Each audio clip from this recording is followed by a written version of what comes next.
السلام علیکم و رحمت الله و برکاته. حاجی میرزا، از شما میخواهم که درباره حجاب موضوع میگذرانید در جمعه های نزدیک. خدا خواسته باشد انشاءالله این موضوع هم در فکر ما هست که در باب حجاب، در باب لباس زنها هم انشاءالله یک صحبت میکنیم.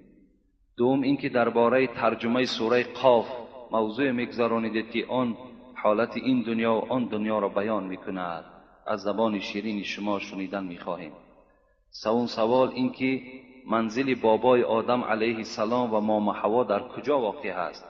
در قصه نوح علیه السلام آمده است که خداوند با وی امر کرد که آنها را در کشتی خود بار کن تا که آنها را زیر آب نماند.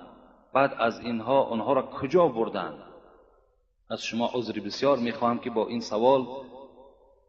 این سوالهایمان شما را غم و دقت میدهیم.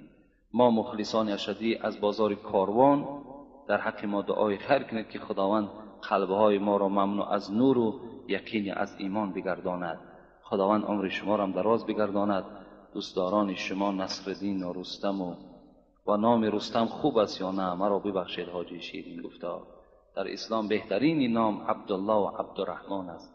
بهترین نام همون نامی هست که با عبد اگر شروع شود، یا نامهای پیغمبر ما و شما به نام یاسین و احمد و محمود و اینا بهترین نام ها هستند. منزل بابای آدم در اصل در تاریخ ها میگوید، چه تاریخ تبری هم میگوید که وقتی که دنیا زیر آب میمان خداوند به نوح امر کرد که حضرت آدم استخوانهاش با همراه مام حوا بگیر تا که این آبی که دنیا را میگیرد این آب مقرری نیست، این بلکه آب عذاب است. یعنی این عذاب دارد تا که اینها از عذاب پروردگار خلاص شوند و اینها را همراه خود ببر.